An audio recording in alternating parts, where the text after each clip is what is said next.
Red Bull has just accused McLaren and Mercedes of cheating. Both Christian Horner and Helmut Marko are pointing their fingers at the two teams, whispering to the FIA that they're using illegal front wings to give themselves an unfair advantage against Max Verstappen.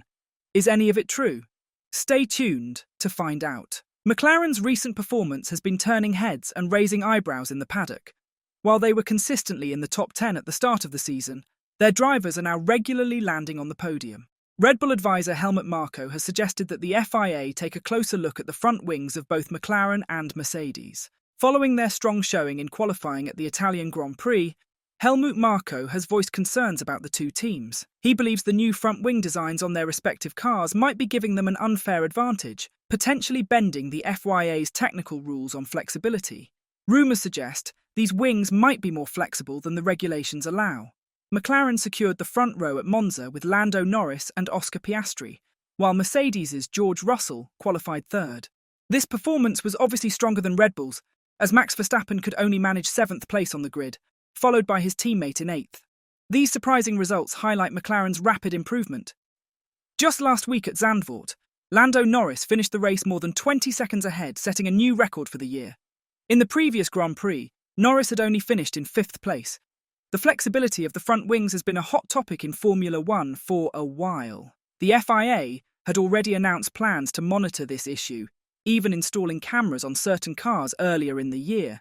But McLaren's recent track success has brought the discussion back into the spotlight. Everyone is looking to uncover McLaren's secret, as it's clearly proving to be valuable. Following this weekend's qualifying results, Helmut Marko, who oversees young talent at Red Bull, expressed concerns about the situation.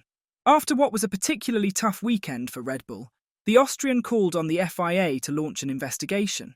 In an interview with ORF after the session, Marko specifically pointed the finger at the two teams. He said, "The front wing of McLaren and Mercedes must be analysed.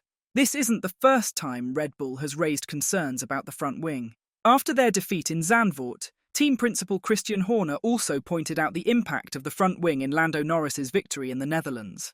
The way the front wings are used is quite different," he noted. "If you look at the angle of the front wing of the McLarens and the Mercedes, they are very, very different. Very different from the rest of the grid."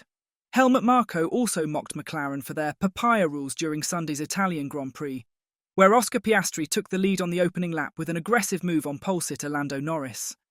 With Piastri now ahead, Norris was reminded of McLaren's team order to always race fairly, especially against a teammate. While McLaren was focused on reinforcing this with their drivers, Ferrari's Charles Leclerc seized victory with a brilliant strategy.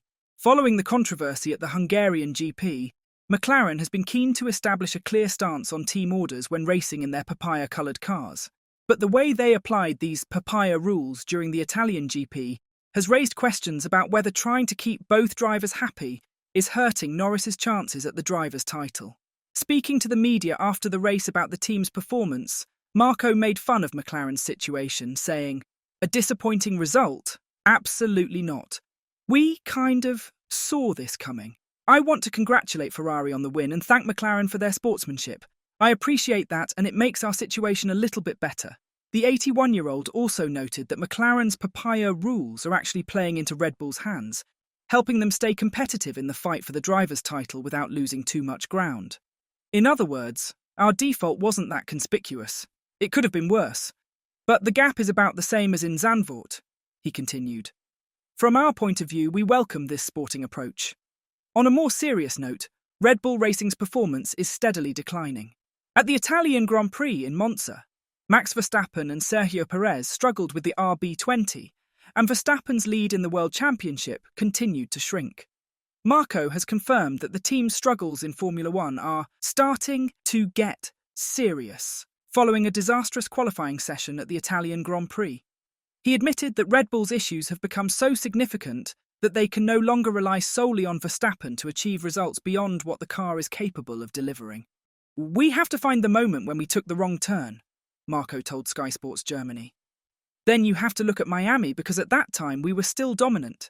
The races Max won after that, he won because of his qualities." For months, Verstappen had been warning that the development of the RB20 was off track.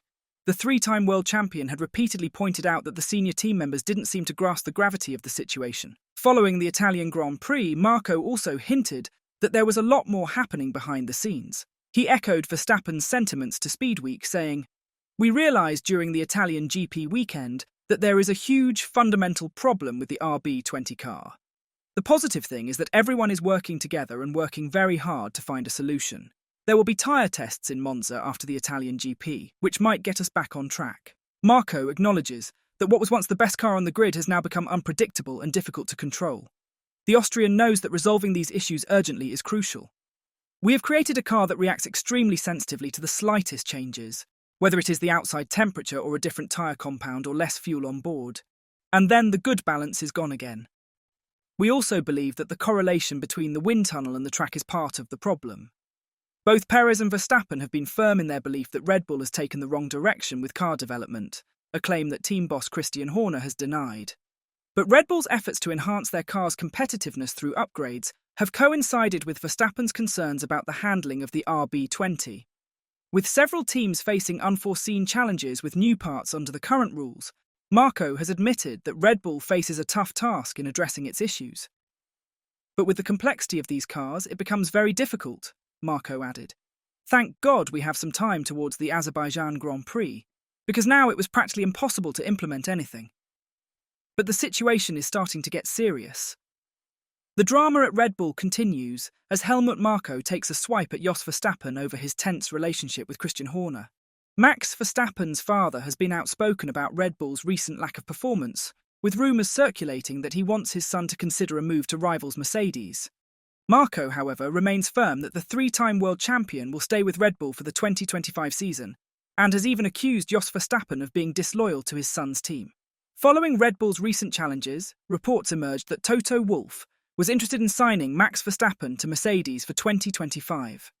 In a recent interview on the Inside Line F1 podcast, Marko confirmed Wolff's interest and addressed the rumours about a summer meeting between the Mercedes boss and Red Bull's star driver. "He wouldn't be a good team principal if he wouldn't try to get Max. I think every top team would like to have Max," Marko stated. And the other story, all the people live in Monte Carlo. If there's not a Grand Prix, it's a quiet place. There are not so many coffee shops, so it's just natural that you run into each other. And of course, Toto makes a story of it. On the other hand, Jos Verstappen, I think, is a bigger fan of Toto than he is of Christian. The Red Bull director went on to share his thoughts on why he believes Jos Verstappen is open to the idea of his son leaving the team beyond his well-known issues with the Red Bull principal.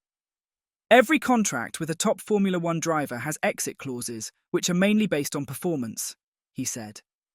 "You have to ask Jos, but at the moment Max is focused on winning the championship, as the team is focused on winning this championship, and you have to look forward. In 2026, new rules are coming, so nobody knows at the moment who will have a competitive engine. Of course, what happened in 2014, when all of a sudden, the engine we used was at least 50 horsepower or more behind and was not reliable, so you really don't know what will happen. But at the moment, everything is clear. Max will drive for Red Bull Racing next season. And we have to give him a car that can win, and then all these rumours will, I think, stop immediately."